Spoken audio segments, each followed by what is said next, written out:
Let's go. Alors, il y a l'affaire IQSEN. L'affaire IQSEN, c'est un bordel. C'est vraiment un truc de ouf. Là, on voit que les médias s'agitent, les politiques s'agitent. C'est un truc assez dingue ce qui se passe.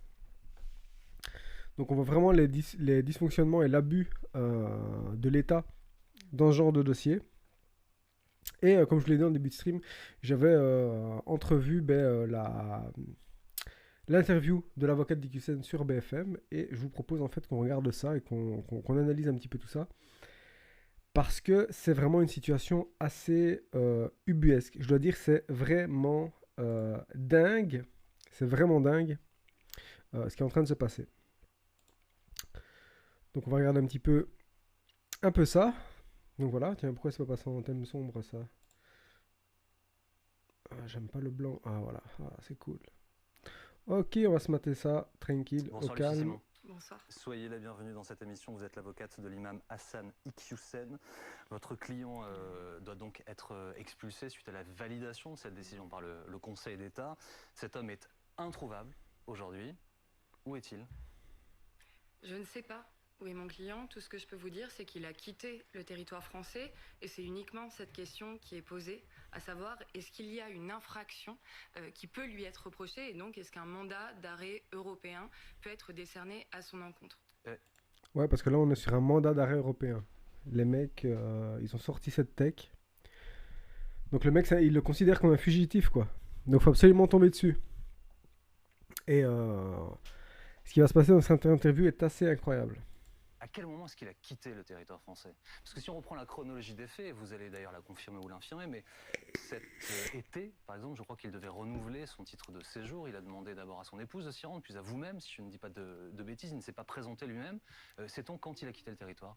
Ah si, monsieur Iqiyoussen s'est présenté en préfecture pour renouveler son titre de séjour et c'est à partir de ce moment-là qu'il a reçu une décision, un bulletin de notification d'une procédure d'expulsion et ensuite s'en sont suivis plusieurs mois de bataille judiciaire avec notamment les deux référés, un référé devant le tribunal administratif puis l'appel devant le Conseil d'État. Quant à savoir exactement quand il est parti, je ne peux pas vous le dire. Ce que je peux vous dire, c'est qu'il est parti parce qu'il avait reçu une décision qui n'était plus suspendue d'exécution, enfin d'expulsion, pardon, et donc il a déféré, il a obtempéré, il a respecté finalement cette décision ministérielle et il a quitté le territoire français. Vous ne pouvez pas... Et donc là, en une phrase, elle a tout dit. L'expulsion a été validée. Et dans la loi, apparemment, d'après un autre journaliste, j'essaierai de retrouver la vidéo juste après. Le mec, en fait, dans la loi, s'il part de lui-même, s'il répond à l'injonction de quitter le territoire, c'est bon, il respecte son truc. D'où le fait que le mandat européen, là, pour le retrouver, n'a aucune base logique, en fait. Et là, vous allez voir que le journaliste est en mode interrogatoire. C'est un star, le mec. Le mec, c'est un flic. me le dire parce que vous ne le savez pas ou parce que c'est le secret avec votre client, le moment de son départ? Écoutez, je viens ici. Est-ce qu'il vous en a informé? Je viens ici pour vous parler de droit. Je viens pas ici pour participer à quelque chose que je trouve scandaleux et qui a décidé, d'ailleurs, vous l'avez rappelé tout à l'heure, ma première interview, qui est une sorte de chasse à l'homme à laquelle on assiste depuis quelque temps et qui pour moi est indigne d'un état de droit. Aujourd'hui, Et elle dit le terme. Elle va pas par quatre chemins. Direct, to the point. Voilà, moi je suis pas là, c'est pas un interrogatoire, je participe pas à la chasse à l'homme. Je suis là pour parler de droit. Et elle va bien parler de droit. je viens pour répondre, pour apporter de la nuance. Lorsqu'on a un dossier qui s'emballe à ce point, qui fait où le judiciaire devient politique, où le politique devient judiciaire, où le politique devient tribunal populaire, eh bien ce que nous devons, nous, en tant qu'avocats, mais aussi en tant que société, c'est rappeler le droit, c'est amener de la nuance, et c'est se souvenir surtout, tonner même, que cet homme, aujourd'hui, il est expulsé pour des propos qui sont anciens, qui n'ont jamais fait l'objet d'aucune condamnation, et qui, si la mesure d'expulsion a été validée par le Conseil constitutionnel, en tout état de cause, il l'a respectée. Maître Simon, vous jugez que le fait de disparaître apporte de la nuance et contribue à apaiser le débat? Mais on lui demande, c'est ce qu'on lui demande. On lui demande de quitter le territoire. C'est ce qu'il a fait, c'est ce que dit la loi, l'article L824-9 du CESEDA. Vous devez partir du territoire. Et à un moment, il y a une question quand même de logique que moi je me pose, qui n'est pas très juridique sur ce point, je le concède. C'est de savoir, il y a une décision d'éloignement, une décision d'expulsion, qu'est-ce que ça veut dire? On vous demande de partir. La personne en question, M. Eki Houssen, part, il quitte la France. Et là, ce qu'on nous dit, et ce qui est quand même un peu étonnant... Donc il applique de lui-même la décision de justice que vous nous dites. Alors, c'est pas une décision de justice, c'est une décision ministérielle. Il applique un arrêté ministériel d'expulsion, ce qu'on appelle un AME. Il quitte la France, et là, ce que le ministère de l'Intérieur nous dit, et ce qui est quand même assez étonnant, assez ironique, c'est qu'en fait, il faudrait aller le chercher, le faire revenir sur le territoire, alors qu'on a une suspension du laissez-passer par les autorités marocaines, pour le mettre dans un centre de rétention administrative en France, alors qu'on n'est même pas certain de pouvoir l'expulser. Mais est-ce que votre client... Donc c'est ça qui est fou, c'est que le mec a respecté l'avis d'expulsion, l'avis ministériel d'expulsion, il se barre, et là, toute sirène hurlante, il faudrait le rattraper pour pouvoir le mettre dans un centre de rétention, alors qu'ils ne pourront peut-être même pas l'expulser au Maroc, qui est son pays d'origine, parce que le Maroc a rejeté cette possibilité. Moi, je pense personnellement que c'est juste pour pouvoir avoir des vidéos, le mettre en pâture aux médias et amplifier la cavale, la chasse aux musulmans qu'on est en train de faire en France. Parce qu'il y a vraiment une chasse qui est ouverte et déclarée depuis des années sur le territoire français, que les musulmans sont pointés du doigt. Les médias, les politiques s'en servent pour mettre en place des politiques de plus en plus sécuritaires, jouer sur les défaillances de l'État en termes économiques et en termes de croissance, puisqu'il y a certains politiques qui viennent dire que l'immigration coûte de l'argent, etc. etc. On va jouer sur le fait que ce sont des délinquants, que ce sont ceci, cela. On est vraiment en train de les ostratiser, de les pointer du doigt, et on s'étonne du fait que les gens se communautarisent. Alors déjà, le fait qu'il y ait déjà une politique de logement qui rassemble tous ces gens au même endroit. Alors comment ne pas parler de communautarisme alors que l'État lui-même, dans son fonctionnement, participe à ce communautarisme? C'est lui qui le crée, qui le met en place, et puis il pointe du doigt la situation désastreuse. Bien sûr, en n'apportant aucun soutien économique à la région où il s'implante, enfin au départ, enfin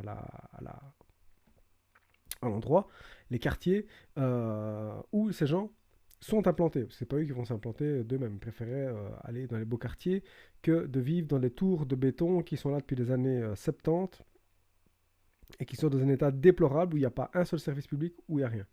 Mais là, je m'écarte un peu du sujet. Mais là, on est dans une situation où, en fait, ce n'est que de la mise en pâture. Les mecs veulent leurs vidéos, ils veulent leurs photos, ils veulent voir clairement un musulman avec des menottes en train d'être mis dans un fourgon et cracher tout leur venin. Parce qu'il faut quand même savoir que ces propos, ils datent d'une dizaine d'années. Il n'a jamais été poursuivi. Ou s'il a été poursuivi, mais il y a eu des relax. Les dossiers étaient pas assez complets, je pense qu'elle va en parler après. Et là, tout d'un coup, pif paf boum, les mecs qui sortent à la peine de leur chapeau, il faut le foutre dehors. Donc il faut savoir qu'il n'y a aucun jugement qui a été rendu. Ce mec n'est coupable de rien. Il n'est coupable de rien. Et si on veut que l'état de droit soit respecté, eh bien, il faut que ce soit mis devant un tribunal, que les faits dont on l'accuse, eh bien, ils soient jugés pour ces faits. Et ici, ce n'est pas le cas. Ce n'est absolument pas le cas. Enfin, en tout cas, plutôt, est-ce que l'État a eu connaissance du départ de votre client? Vous me dites lui-même, on lui a demandé de partir, il est parti. Est-ce qu'il en a informé l'État? Est-ce qu'il a dit à l'État, vous avez appliqué une décision me concernant, j'en prends acte, je m'en vais? Mais monsieur Eki Houssen est surveillé depuis le premier jour dans cette procédure. Ce que vous me dites, c'est qu'il ne l'a pas fait, mais l'État est réputé être au courant. Ainsi que son entière famille. Vous avez aujourd'hui ces enfants, ces petits-enfants qui ne peuvent pas aller au supermarché, qui ne peuvent pas aller amener leurs enfants à l'école sans avoir 3 voitures de police derrière eux. Et à un moment, il faut quand même se poser la question de la proportion de ce dispositif. Qu'est-ce que fait le ministère de le ministère l'Intérieur? de l'Intérieur est au courant, Maître Simon, ce que vous voulez nous dire. Mais oui, C'est mais que le bien ministère de sûr qu'ils l'Intérieur sont sait. au courant. Qu'est-ce qu'il fait dans ce dossier? Il fait ce que j'appellerais une politique spectacle. C'est-à-dire qu'il veut absolument non pas que mon client obtempère, respecte la décision ministérielle, il veut qu'il le fasse sous les caméras. Sous les caméras, c'est exactement ça. C'est le mettre en pâture aux caméras. Et là, je dis qu'il y a un problème de dignité, que ce que cherche le ministère de l'Intérieur, c'est à faire du buzz. Et ça vient dire qu'il n'y a rien finalement de judiciaire dans ce dossier, puisque d'infraction, ce n'est pas que moi qui le dis, ce sont des professeurs de droit public, d'infraction, de non-exécution, ou plutôt de soustraction à la mesure d'éloignement. Il n'y en a pas, elle n'est pas constituée, puisque il a respecté cette telle mesure. Donc ce qu'on veut... Donc vous nous confirmez que les deux actions de justice là, qui sont en cours, donc il y a le mandat d'arrêt européen d'un côté dont a parlé Gérald Darmanin, et donc il y a bien une information judiciaire qui a été ouverte pour soustraction à une demande d'expulsion. Vous avez été mis au courant. Écoutez, moi ce qui est formidable dans ce dossier, c'est que j'apprends tout par voie de presse. Le mandat d'arrêt européen, je l'ai appris par BFM TV. La décision d'expulsion, moi-même ainsi que mon client, nous l'avons appris via Twitter. Et là aussi, ça pose les questions sur l'objectif du ministère de l'Intérieur. Lorsqu'on notifie une décision par voie de tweet et non pas à la personne la principale intéressée, qui c'est qu'on vise? Est-ce qu'on vise véritablement à protéger l'ordre public ou est-ce qu'on vise à créer un cas, une illustration de la menace, à créer un ennemi public numéro 1 pour venir servir un agenda politique, un agenda législatif? Parce que sur ce point-là, on est obligé de remarquer tout de même que le ministère de l'Intérieur, Monsieur Darmanin, a parlé très tôt dans cette procédure d'un projet de loi et est venu même crédibiliser, légitimer. Il a parlé d'un projet de loi si la décision du Conseil d'État était défavorable à sa propre décision. En l'occurrence, le Conseil d'État a invalidé la décision du tribunal administratif. Bien, la seule bonne nouvelle dans ce dossier, c'est qu'on est en abandon. J'attends d'ailleurs d'en avoir la confirmation par le ministère de l'Intérieur d'un nouveau projet de loi, d'un énième projet de loi sur l'immigration. Je lisais le compte-rendu des échanges du Conseil d'État. Je n'ai pas pu moi-même malheureusement être dans la salle à ce moment-là. La représentante du ministère de l'Intérieur a attaqué à plusieurs reprises l'art du double discours de votre client. Et c'est d'ailleurs le reproche que lui fait le ministre de l'Intérieur. Alors ça c'est une tech de droitard. Ça, c'est une tech de droitard. Et en fait, dès que il y a un musulman qui est dans la sauce, ou qui donne de l'argumentation, ou qui est pointé du doigt d'une quelconque manière et qu'il essaie de se défendre ou d'argumenter sur une cause qu'il défend, eh bien, automatiquement, on va l'accuser de double discours. Si on prend, il y a... c'est pas neuf, c'est pas neuf. Si on reprend il y a une dizaine d'années, Tariq Ramadan, on l'a toujours accusé de double discours. Aujourd'hui, les plus dratares qu'on voit sur tous les plateaux, surtout sur BFM, vont sortir la tech de la taquilla. On a Jean Messia qui adore utiliser ce terme, mais on en a bien d'autres comme chroniqueurs qui aussi sortent cela, mais à chaque fois c'est le double discours. Ça veut dire que on dit quelque chose devant, mais derrière on pense le contraire. Alors que par exemple si on prend Tariq Ramadan, c'est le mec, c'est de l'islam light entre guillemets, tu vois, c'est pas c'est loin d'être radical. Même si son grand-père était Hassan al-Banna et qui était le chef des frères musulmans, il est vraiment loin de la doctrine des frères musulmans pur et dur, quoi. C'était vraiment du light. Mais dès qu'un musulman essaie de défendre une cause et que ça semble trop policé, on va l'accuser de double discours. Tout le temps.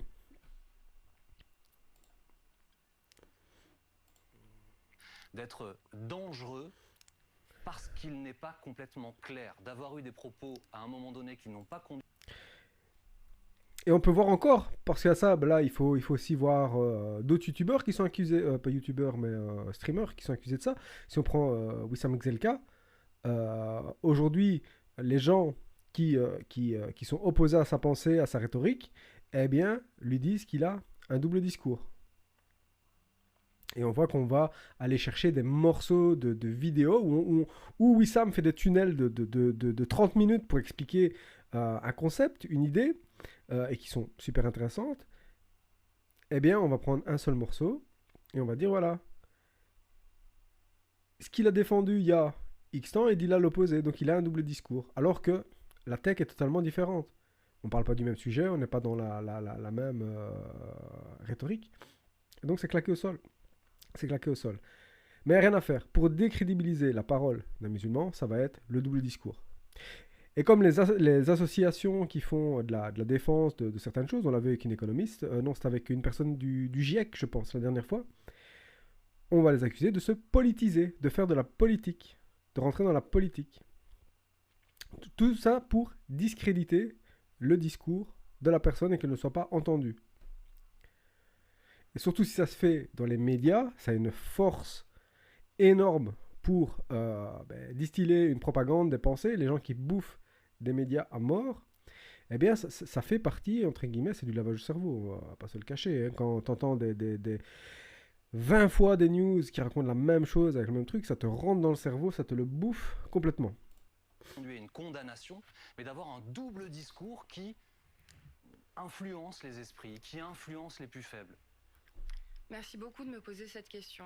Pourquoi ? Parce que cet argument du double discours, il était inédit en cause d'appel. C'est-à-dire que le ministère de l'Intérieur, devant la commission de l'expulsion, dans le bulletin de notification préfectorale, devant le tribunal administratif de Paris, n'a jamais parlé de double discours.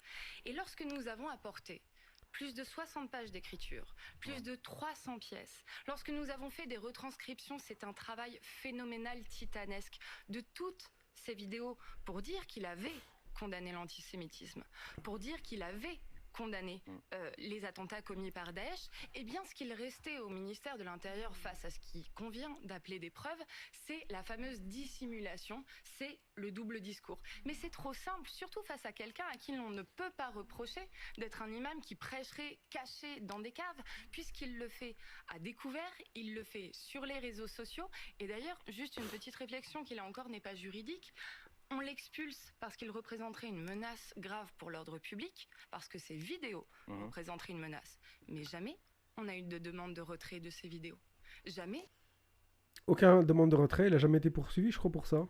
Ah, on a eu de d'ailleurs, condamnation par rapport. maître, pardonnez-moi, mais un point de clarification, parce que dans ce compte-rendu, si j'en crois son exactitude, vous parlez de 2 décisions de justice le concernant, 2 classements sans suite.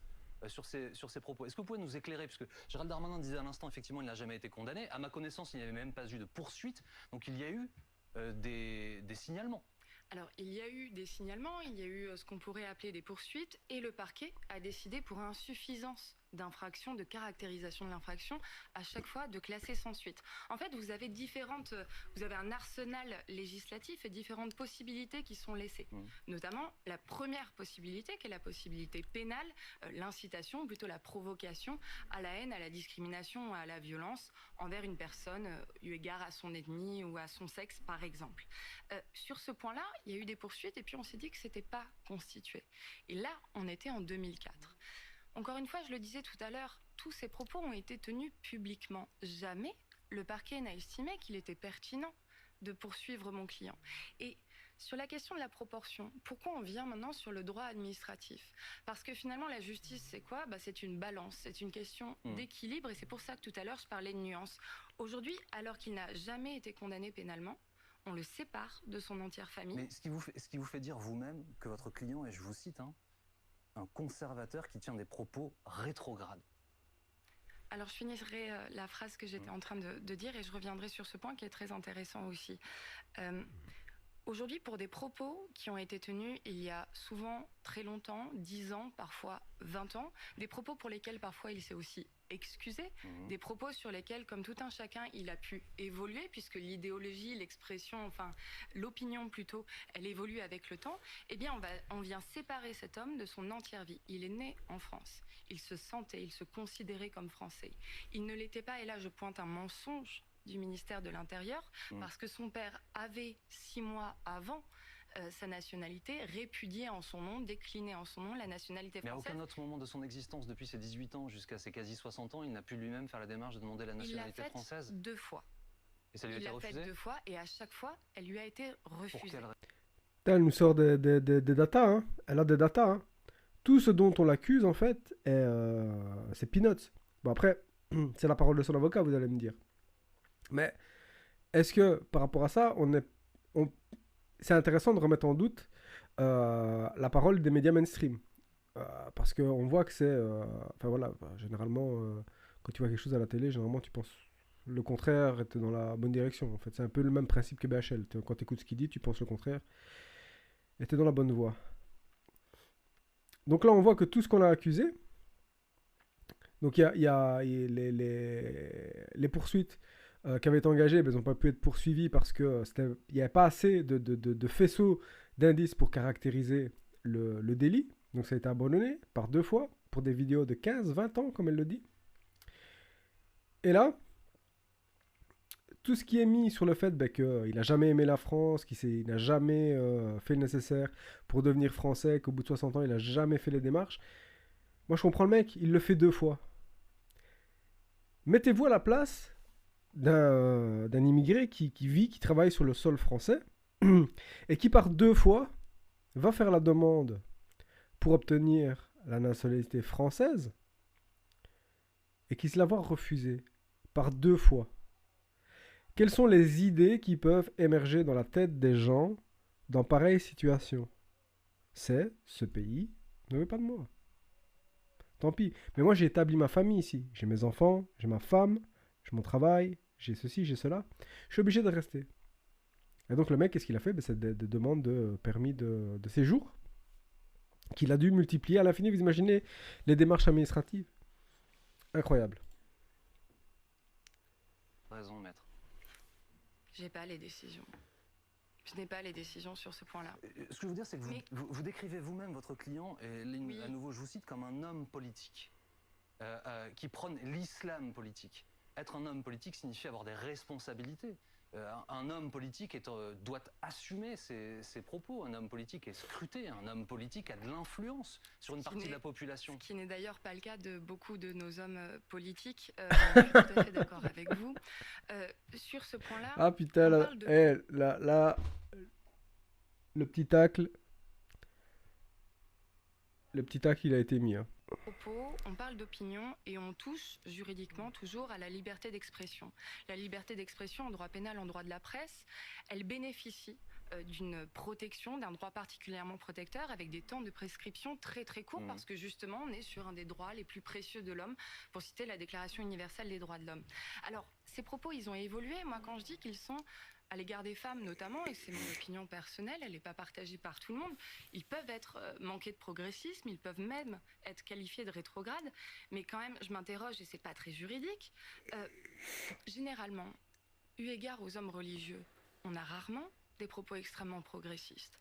Pourquoi, sur celui-là en particulier, il faudrait bouleverser son entière vie et l'expulser de manière irrémédiable du territoire? Parce que Et là, elle a raison. C'est que partout, même dans la bouche de certains hommes politiques, il y a des paroles qui sont rétrogrades vis-à-vis des femmes. Et là, pourquoi? Parce que c'est un imam, parce que c'est un musulman. Donc on a une suspicion. Mettre un bon droitard et penser que sa femme devrait rester à sa baraque, qu'elle devrait juste s'occuper de ses gosses et fermer sa tronche, eh bien là, il n'y a personne. On trouve ça normal, limite. C'est GG, quand il a bien un coup, il dit des conneries. Nanana. Mais puis GG, quand il rentre chez lui, il défonce la tronche de sa femme. Mais ça, tout le monde s'en branle.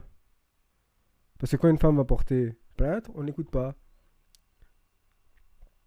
Donc pourquoi lui, ça fait quand même beaucoup de choses pour une seule personne, avec un certain profil, on va dire ça. C'est quand même étrange, non? On a le droit de se poser la question, non? Le propos n'est pas tenu de manière isolée. Parce que vous l'avez dit vous-même, il y a eu des poursuites, il y a eu des signalements à plusieurs reprises, et que même s'il n'y a pas eu de condamnation, Alors, il y a attendez, lorsqu'il y une a des répétition poursuites et qu'il y a un manifestement. classement, lorsqu'il y a des poursuites et qu'il y a un classement sans suite, c'est qu'il n'y a pas de caractérisation de l'infraction. Donc on ne peut pas parler de répétition puisqu'on ne peut pas parler d'infraction ni de délit. Et vous m'interrogerez peut-être sur ce point tout à l'heure. Le dernier élément qui est reproché par le Conseil d'État à mon client, c'est une vidéo de 2021 dans laquelle il parle du fait que l'homme serait la locomotive de la famille. Alors, je veux bien qu'on dise que c'est pas très progressiste. Mais est-ce que ça justifie que cet homme, encore une fois, on l'expulse? L'homme, la locomotive de la famille. C'est sûr que c'est pas très progressiste, mais c'est pas la pire tech qu'on ait pu entendre, quoi. On a entendu pire dingueries sur des plateaux de télé, hein. Je pense, hein. Irrémédiablement du territoire. Et on peut, dernière chose, on peut avoir ce débat dans une société démocratique. Et il doit faire l'objet de débat. On doit être en capacité de critiquer cette pensée-là. Et il est d'accord pour en débattre. Mais pourquoi, encore une fois, expulser cet homme du territoire? Maître Simon, je vous écoute avec beaucoup d'attention à quelque chose que je ne comprends pas. Pourquoi est-ce que votre Beaucoup de choses que tu comprends pas, Loulou.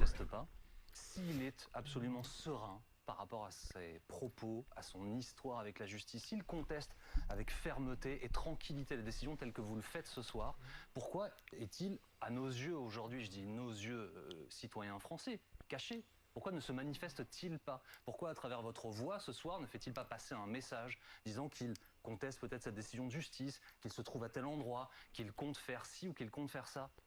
Mais pourquoi est-ce qu'il laisse le ministre de l'Intérieur le qualifier de délinquant? Mais mon client, justement, il respecte la décision de justice et le temps. Mais oui, c'est ça. Putain, mais il est con, ce journaliste. C'est pas lui qui met le feu, le feu aux poudres, hein. Le mec a reçu un ordre de quitter le territoire, il se barre. Et là, il y a tout un bazar, et c'est à lui qu'on va mettre en accusation de ne pas faire le nécessaire. Mais le mec a fait le nécessaire. Il a répondu à ce qu'on lui demandait. En judiciaire, il a toujours dit, à travers ma voix, à travers le porte-parole de l'avocat, il a toujours dit qu'il avait confiance en la justice française. En quoi je comprends pas bien? En quoi le fait qu'il ait obtempéré, qu'il ait respecté cette décision de justice et qu'il ne soit plus en France, fait qu'il n'assumerait pas quelque chose vis-à-vis de la justice? Est-ce que ça n'est au pas contraire tout l'inverse. Maître Simon, ça n'est pas son silence qui génère ce mandat d'arrêt européen? Ça n'est pas son silence qui génère l'ouverture d'une information judiciaire pour soustraction à une décision d'expulsion? On est face à un moment, et c'est d'ailleurs pour cette raison que j'ai accepté de parler, malgré aussi les menaces dont je peux faire l'objet. On va y revenir. On est face à une forme de chasse à l'homme, je disais tout à l'heure, de traque, de chasse aux musulmans, de choses finalement un peu terrifiant. Mais est-ce que ce silence n'accentue pas ce sentiment? Mais qu'est-ce que vous voulez qu'ils disent? À moi, rien, je vous pose des questions. Qu'est-ce que vous voulez qu'ils disent? Aujourd'hui, vous aviez quand même, alors pas aujourd'hui, avant-hier ou peut-être il y a 3 jours, j'ai plus bien la notion du temps, vous aviez devant sa maison familiale où il y a ses enfants, ses petits-enfants, où il y a aussi ses vaches et ses agneaux et ses moutons, puisque c'est un homme qui élève du bétail, vous aviez des camions et des camions de policiers accompagnés de camions et de camions de journalistes.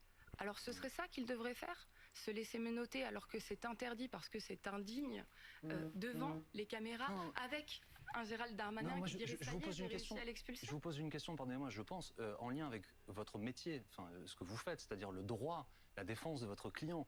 En quoi est-ce que son silence, suite à cette décision du Conseil d'État, son silence entraîne l'ouverture de cette information judiciaire et le déclenchement de ce mandat d'arrêt européen? Mais ce n'est pas son silence qui l'entraîne. Enfin...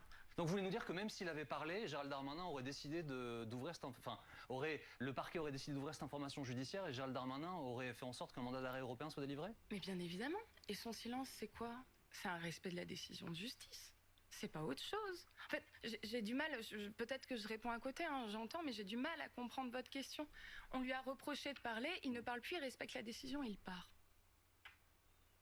Qu'est-ce qu'on attend d'autre? Alors du coup, je vous pose cette question. Pourquoi y a-t-il une information judiciaire? Quel est le fondement légal?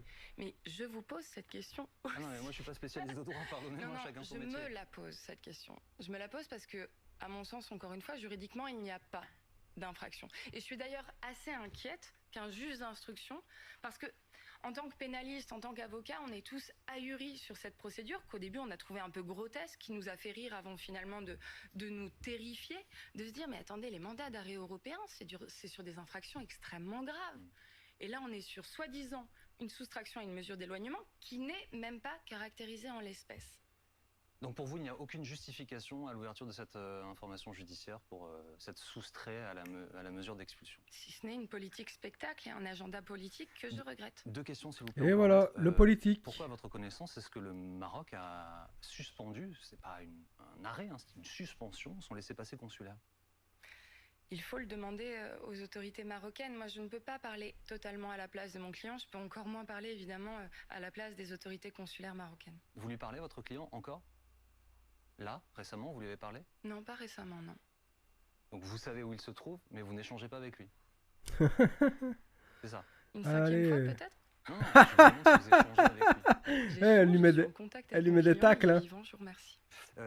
Un tout dernier mot, s'il vous plaît, maître Simon. Vous l'avez évoqué vous-même il y a quelques instants. Vous avez donc fait l'objet de menaces à titre personnel, c'est ça? Dans la défense de votre client et en lien avec cette affaire?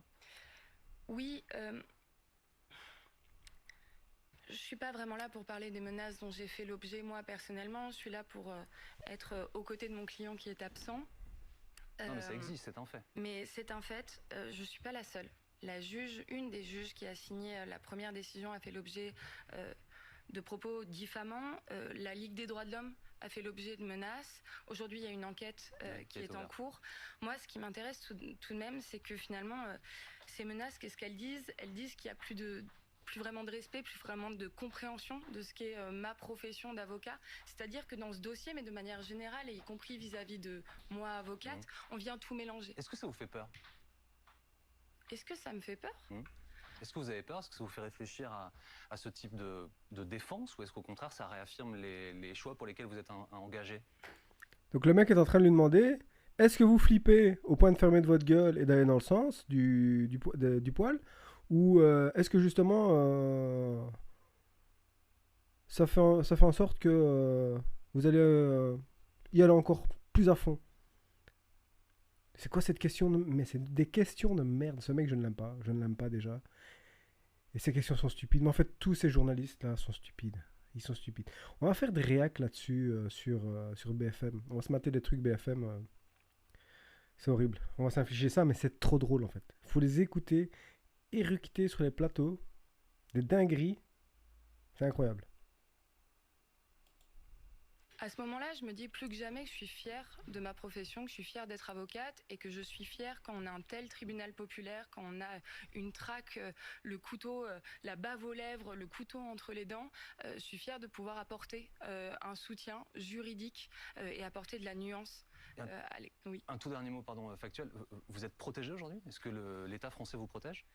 Je ne suis pas protégée. Je m'interroge d'ailleurs, et ce sera aussi un tout dernier mot de ma part. Ces menaces, elles sont très orientées vers mon genre. Ce sont des menaces de viol pour la plupart. On dit que je serais donc une pute à bougnoule. Et ce qui m'étonne... Ah putain de merde. Merde. Alors là, on reconnaît la patte des gros droitards. Hein. C'est le dernier terme qui m'a mis la puce à l'oreille.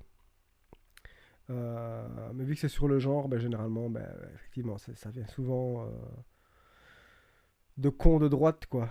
Souvent assez extrême, droite extrême, on peut le dire. Je vais pas mettre tout le monde dans la sauce. Mais voilà, quoi. Les petits faf. Qu'on 3 neurones collés ensemble en circuit fermé. Donc voilà.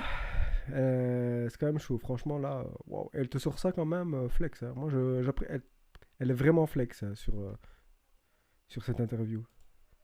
Particulièrement, c'est qu'il n'y ait à ce moment-là, sur ce dossier où on vient défendre et où pour moi on vient instrumentaliser un peu la lutte pour le principe d'égalité femmes-hommes à des fins d'éloignement des étrangers, on vient défendre et plutôt critiquer un homme vis-à-vis de sa misogynie, qu'il n'y ait aucune prise de parole publique sur les menaces dont et la juge et moi avons fait l'objet. Et oui, on voit le 2 poids 2 mesures. C'est que IQCN est en partie accusé de propos misogynes. Mais que derrière, là, on a des faits réels où il y a des demandes de protection. On a une juge qui est menacée. On a une avocate qui est menacée ouvertement avec des propos ultra violents, misogynes. Et on n'entend rien dans les médias. Et là, pour l'instant, donc, elle n'est pas protégée. Donc, elle est menacée, elle n'est pas protégée. Vous avez fait la demande de cette protection? Mes avocats, Romain Ruiz et Nino Arnaud, ont fait la demande. Donc, elle a fait la demande et elle n'est toujours pas protégée. Des questions à se poser. Ce serait pas la première. Hein, ce serait pas la première. Je sais plus qui avait fait une demande de protection qui ne l'a jamais obtenue. Merci beaucoup. Merci Maître Simon d'avoir accepté de répondre Merci. à ces questions aujourd'hui. Merci d'avoir été avec nous.